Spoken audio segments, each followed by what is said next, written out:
normally take a walk around here when I don't have a clue what I'm gonna write. I think my best work usually happens when I'm in an extremely quiet environment and I am essentially talking to the parts of myself that I can't hear when there are other stimuli around. And it's been said that my personality when I talk to people and the person that I am on paper are two extremely different people, and I'm very aware of that. I seem extroverted, but I think it's more like I'm not shy.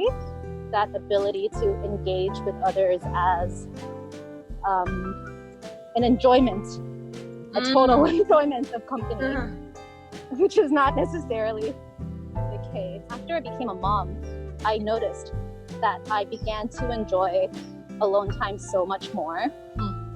I became so quiet at one point that I was able to access a certain quietness that I had never had in my life. Toddler forced me to face this creature that I had never really interacted with before. And sometimes how I dealt with it was just by staring at it, like observing it. And then I started to really, really enjoy that silence. This stage is normally used for free shows for the public, completely free, on Friday nights in particular at 7 p.m. pre-COVID. Malay dances or anything traditional would also happen here. I actually played classical Thai music. My mom got me to learn it and then I fell in love with it. And just to see that in Asia, there's not always a tendency to do things that are Western and to think that only like Western things are worth performing or calling art really, really speaks to me. So I love coming here. It's where the shows from Broadway happens, and I also go there so regularly. I go to watch Broadway, I go to watch not Broadway things, so like dance shows. For me, I don't really isolate writing as, I get that it's like a specific medium, but to me it's not really complete if all I do is stare at a Word document and like type my heart out. I danced with this wonderful person whose name was Adeline Stanley. She's Singaporean, and she introduced me to the idea of movement therapy. She just turned on some very light, lyric-less music. She said, pretend you're in a space and right now your toes have honey kind of creeping over your toes. How would your toes begin to move? And I think these ideas borrow from Gaga. You're given scenarios that are so out of the world. Like, when would your body actually start being immersed in honey, right? Given dance prompts that actually pulls you back to such wild beginnings that you begin to realize that you're starting to imagine things at very subconscious or unconscious points even. So to have that in my writing is so valuable because I'm able to dissect more, I'm able to feel more quiet, and I'm actually able to feel more comfortable with not knowing and exploring, not necessarily what people think about when they think about writing a book. I mean, you could think about it that way, or you could just think about it as you're exploring something else, and that something else is a thing that ultimately manifests in the paragraph. I was 24.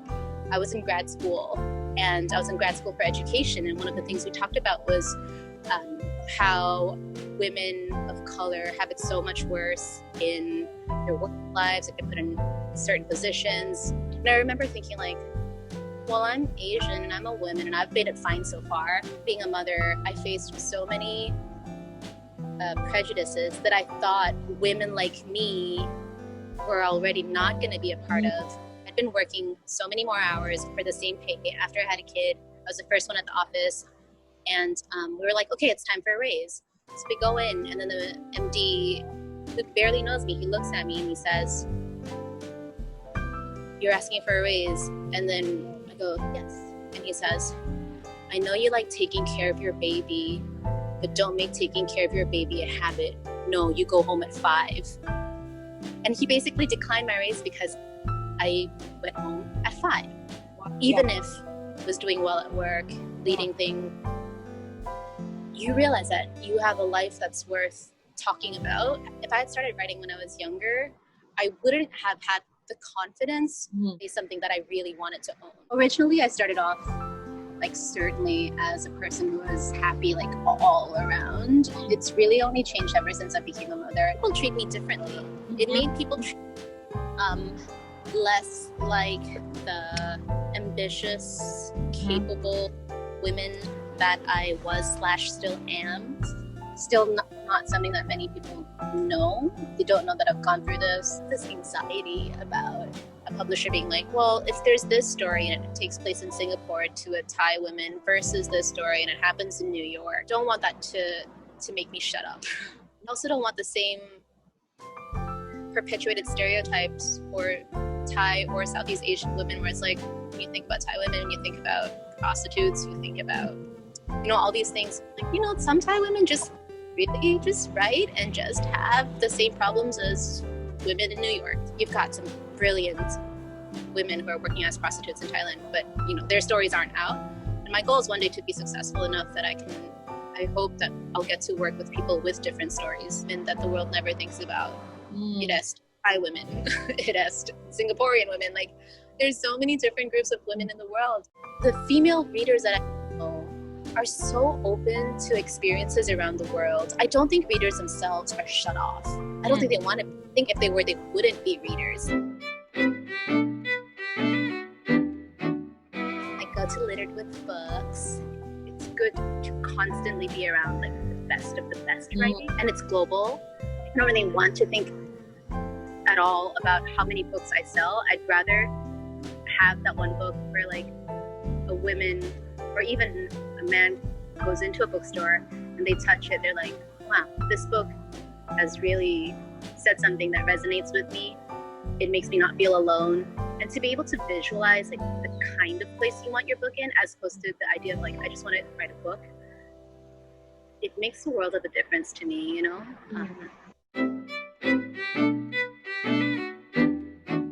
Really entitled words, like you're just feeling entitled to those pages. Right. And you're like, it's not fair. You've got people trying so hard to publish their books that you think that you can just fill up yours with whatever because you've already got an agent. I'm like, you need to respect the craft of it. I like it when people delete what they've written, like when they've done the work of cutting out what they don't need. When it comes to novellas, I see that a lot of editing and deleting has been done. That's where I see the respect for the readers and for other writers and for other aspiring writers. I get happy when I read novellas because of that. Katie Kitamura, hands down. She's not really talked about. I know many people who did not like her novel called A Separation. It's a pretty thin novel, so concise. The language is one of a highly, highly intellectual women. And what I loved was the marriage of that intellectualness and the iciness, which basically, to me, in my reading, was unprecedented. And I thought it was so bold of her to do something radically different and to be able to pull it off like that, an inspiration to really have my own voice and to not feel apologetic about it. You know what, I'm gonna take a risk. I think it's just important to have a role model. Even if you get really harsh criticism sometimes, it doesn't mean that you have to give up your entire vision. It just means that something you're doing might not be working for someone, and it's up to you to think about whether or not you want to make it easier for them. I'm like, well, when am I ever going to be able to approach an agent or publisher about this? The positive part of it is that I've been able to have more time to edit and to see how much the work has improved. It's really not that bad if you take a while longer. Sometimes I also think, like, who are you really writing for? Like, is it for an audience? Is it for yourself? Or is it for this person who's most unexpected, which is like your daughter?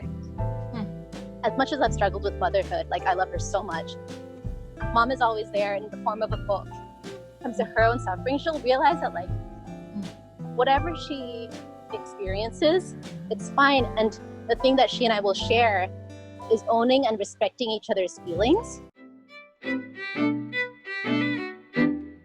It's the Art Science Museum.